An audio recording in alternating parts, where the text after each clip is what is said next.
बिस्मिल्लाहिर्रहमानिर्रहीम। अस्सलामु अलैकुम वरहमतुल्लाहि वबरकातुहू।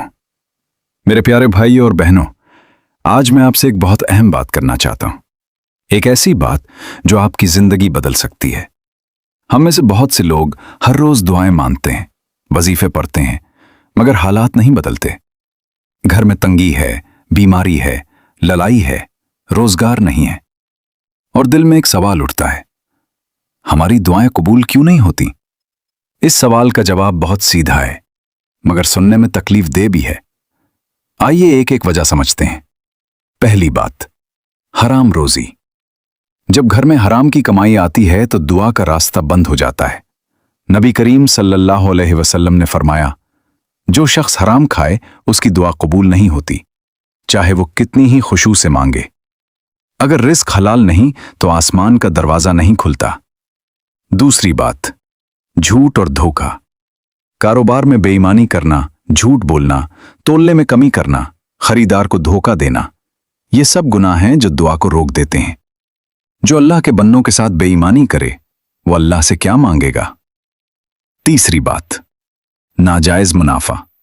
सूद लेना, सूद देना या ऐसा कारोबार जिसमें शरीयत की हुदूद की परवाह ना हो, ये सब रिस्क में नापाकी लाते हैं।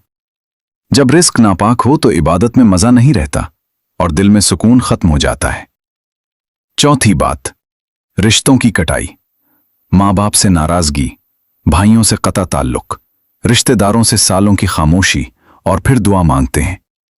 नबी करीम सल्लल्लाहु अलैहि वसल्लम ने फरमाया, रिश्ता तोड़ने वाले की दुआ कबूल नहीं होती।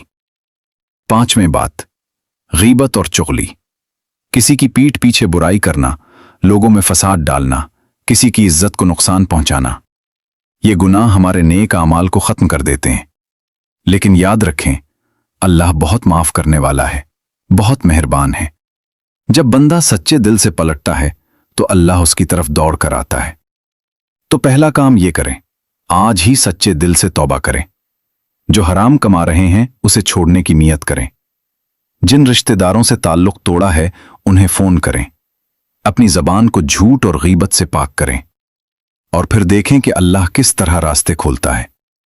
आज मैं आपको एक ऐसा अमल बताने वाला हूं जो आपके घर में बरकत लाएगा, परेशानियां दूर करेगा और दुआओं में तासीर पैदा करेगा इंशाअल्लाह। यह अमल बिल्कुल आसान है। सिर्फ एक गिलास पानी, चंद मुबारक कलिमात और खालिस नियत। सबसे पहले एक साफ गिलास में पानी भर लें, और चाहे शीशे का हो, प्लास्टिक का हो या स्टील का, कोई फर्क नहीं। फिर दुरूद शरीफ पढ़ें, अल्लाहुम्मा सल्ली अला मुहम्मद। इसके बाद आऊज़ु बिल्लाहि मिनश शैतानिर रजीम, बिस्मिल्लाहिर्रहमानिर्रहीम पढ़ें। पहला कलमा 3 बार पढ़ें, या रब्बना या रब्बी। अल्लाह से दिल की गहराई से इल्तिजा करें कि वो आपकी तमाम तकालीफ दूर फरमाए। माली परेशानी, घरेलू लड़ाई, बीमारी और हर किस्म की मुसीबत। आहिस्ता आहिस्ता पढ़ें, जल्दी न करें। दूसरा कलमा 3 बार पढ़ें, या रब्बल मदद, यानी ए अल्लाह मेरी मदद फरमा। पूरी तवज्जो और सुकून के साथ पढ़ें। तीसरा कलमा 3 बार पढ़ें, अलाम, यह कुरान पाक के हुरूफ़े मुक़त्ताआत हैं। इनका मुकम्मल राज सिर्फ अल्लाह जानता है, मगर इनमें बेहद रूहानी ताकत है। यकीन और खुशू के साथ पढ़ें। चौथा कलमा 3 बार पढ़ें, ला इलाहा इल्लल्लाह मुहम्मदुर रसूलुल्लाह। ये कलमाए तैयबा है, तमाम जिक्रों की जान है। इसे पानी पर पढ़ने से पानी में अल्लाह की बरकत उतर आती है। पांचवा कलमा 3 बार पढ़ें, या गनी या रज़्ज़ाक़, यानी ए बेनियाज, ए रिस्क देने वाले। ये अल्लाह के मुबारक नाम हैं।